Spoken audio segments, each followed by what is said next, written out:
I like to think that I'm a Sega fan, but up until this point, I have never actually sat down and done a complete run-through of any game in one of its major series from back in the 90s, Panzer Dragoon. I have Panzer Dragoon Orta sitting on my Xbox One right now, and I bought a Sega Saturn along with Panzer Dragoon 2's Way a few years ago. I just never put aside the time to do a complete run of either game, and that might have been due to the fact that I've never played the original game. I have no idea why that would matter, as Way is a prequel, and Orta doesn't seem to be related other than having the original game available as an unlock.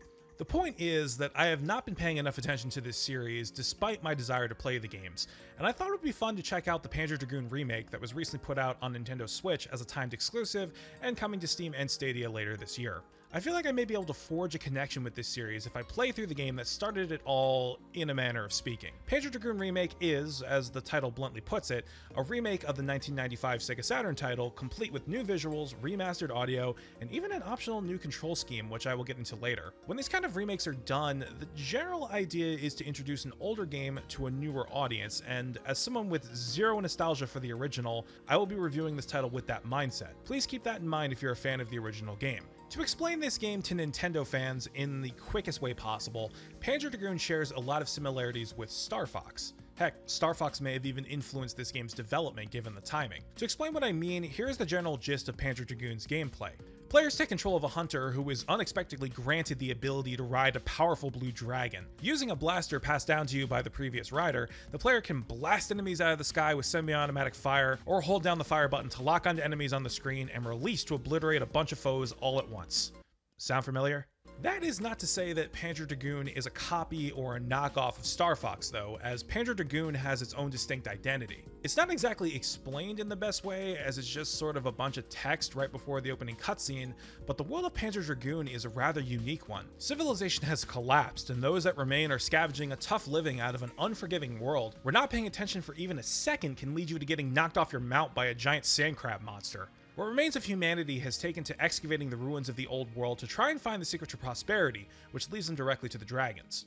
As I already explained, you are a hunter who is out scavenging one day and finds himself in the middle of a fight between two dragons and their riders. When the blue dragon rider is defeated by the black dragon rider, he passes on his powers to you and begs you to stop the black dragon before he can return home before succumbing to his injuries. How he was talking to you in the first place with a giant hole in his chest is anyone's guess. For an Unreal shooter game, this is pretty fleshed out, and it gives meaning to the game's various locations that you zip through during each mission. And you will absolutely enjoy flying through these various environments as well. Developer Megapixel Studio has applied a brand new coat of paint to the very dated looking 90s 3D graphics, and the remake very much falls in line with what you would expect from a Nintendo Switch game in 2020. Areas like Episode 1's City Ruins, Episode 5's Forest Area, and Episode 6's War-Torn City are all very well detailed without it seeming like a massive alteration to what the game's original designers intended. Granted, they aren't breathtaking by any means, but they do get the job done. There are some notable compromises made though, as texture popping can be seen in the more visually busy sections of the game. This is most likely due to the Nintendo Switch's hardware, so if you're watching this after the game has launched on Steam or Stadia,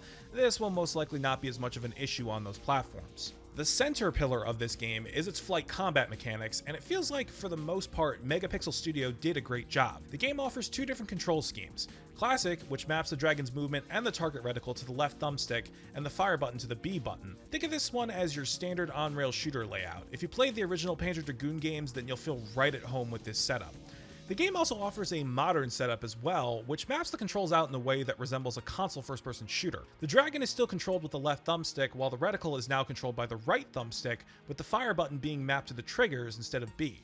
I actually really like this setup and have come to prefer it. I even captured the footage that you're seeing right now using the modern control scheme exclusively. Granted, I wanted to get the full run done in one take, and the game doesn't let you switch anything from the in-game pause menu, so that was a factor. Regardless of the layout that you pick, you will find that for the most part the game plays very well. The overall responsiveness of the controls is about as tight as it can be given the 30 FPS lock. A small suggestion I have though is whichever control scheme that you do pick, take note of the camera zoom controls as you will need to use them. One issue with this game is that the camera starts out a little too close to the player and makes it kind of hard to avoid incoming attacks. Zooming the camera out a bit gives you more room to move and will generally feel better in the more hectic sections of the game. There is another issue here that I wasn't sure about until I watched another review from one of my favorite channels, Sega Lord X, where he reported experiencing the exact same thing.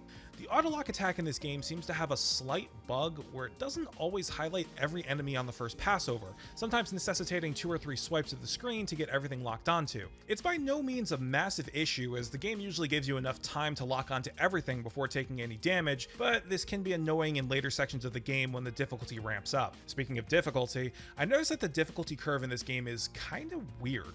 Episodes 1 through 3 have a pretty steady curve as the game introduces new types of enemies and makes more and more use of one of the very unique features of this game, which is the directional camera controls. One of the defining features of all Panzer Dragoon's iterations is that the player can not only see and control 360 degrees around their dragon, it can also be attacked from any direction as well. This requires you to be regularly checking the radar at the top right and changing the camera's direction to defend yourself. The game steadily introduces this to you in episodes 1 through 3, but then the difficulty spikes quite significantly from episodes 4 through 6, where you feel like you're constantly whipping the camera around as enemies are attacking from all sides. It is pretty abrupt, but not as abrupt as the change from episodes 6 to 7, where the difficulty suddenly becomes a cakewalk. Granted, I welcomed it after episode 6's very hectic run, but it is a strange journey to take the player on when the penultimate level is harder than the final boss fight, especially when the game has been building up said fight from the beginning. This could have been done in the name of preserving the original game, but I'd need someone who's played the original to verify that. Regardless, this sudden easing up right at the finish line kind of bothered me. Another thing that bothered me, though I understand why it was done, is the 30 FPS lock for the Switch version. It doesn't feel terrible by any means, but as someone who is used to 60 FPS in most games, it is really hard to go back to 30 FPS as the game just feels sluggish.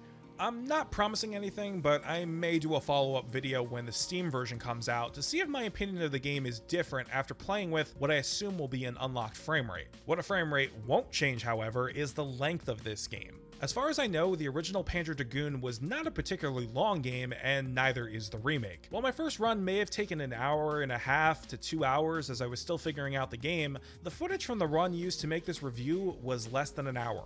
In its defense, the game came out during a time where Sega was more focused on bringing the arcade experience home, so Panzer Dragoon would reflect a shorter, more action-packed experience. The game is designed to be played multiple times and has 3 difficulty options, so there is value there. I just wish that more content had been added instead of just doing the original 7 episodes. To sum up my feelings on this game, it's a fun enough time, but I don't think everyone should be flocking to their Switches right now to spend $25 on it. The game appears to be a faithful remake of the original and will most likely delight fans of the series, but that's kind of where the audience for this game stops, at least at full price.